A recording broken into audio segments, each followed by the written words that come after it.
right, question 4. This is chapter 11. We have a student sits freely on a rotating stool holding 2 dumbbells. This is very close to the example that we had done in class. I have a stool on the floor, student with 2 dumbbells. Each of the dumbbells has a mass of 2.95 kilograms.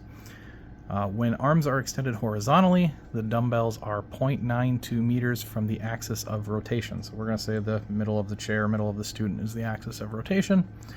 So each of these dumbbells in this scenario is 0.92 meters.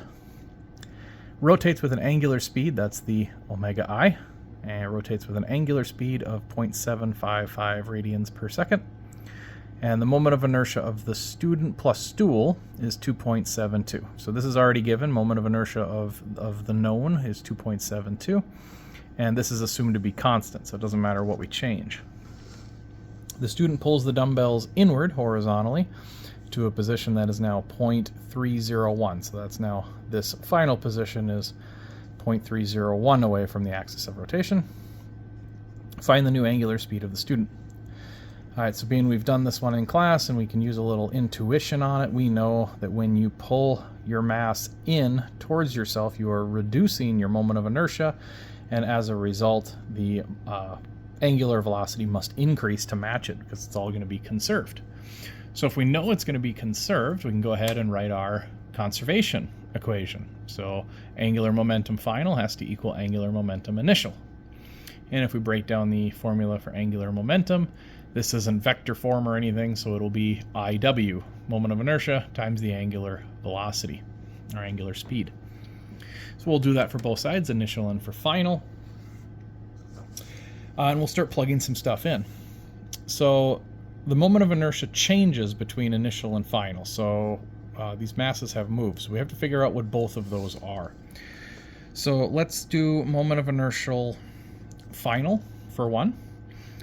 And we can use things that we already know in our equation. So what I want to do with for moment of inertia is I want to use that change in moment of inertia, where we'll have the known, I about the center of mass, plus anything that's added on to that center of mass has to be added as a plus mr squared. So the thing that isn't changing, our center of mass object that isn't changing, is us and the stool. Okay, so this is why I gave you the moment of inertia for that. So I of center of mass of stool is going to be 2.72.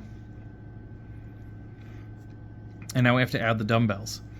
Both dumbbells have the same mass. Both dumbbells are at the same radius. So I'm going to do 2 times the mass of each dumbbell, 2.95, times the radius of each dumbbell. So if we're looking at the final position is here, omega F, where it's being pulled in. So 0.301, and that gets squared. Okay. If we do that out, we should get 3.255. Okay, that should be our final moment of inertia. We'll do the same thing for the initial moment of inertia. We'll start with the 2.72 because that doesn't change.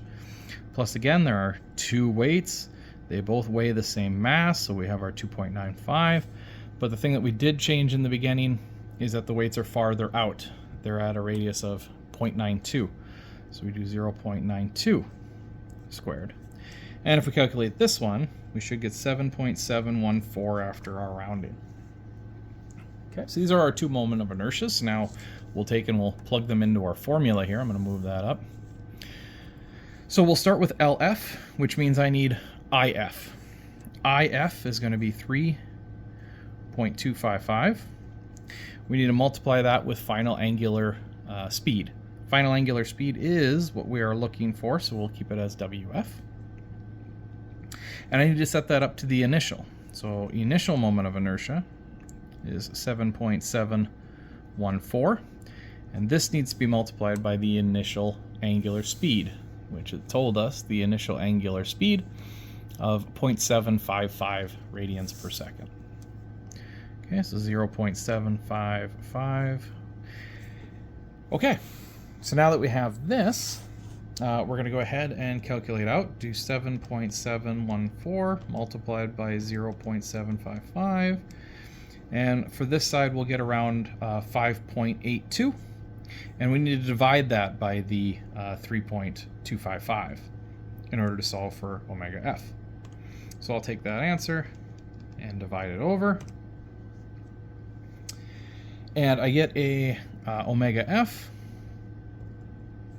equal to 1.79, I believe is what we're going to go with, which is the answer that was given on the paper. 1.79 radians per second would be the solution to this. Okay, so it did speed up just like we had thought. Everything worked out okay.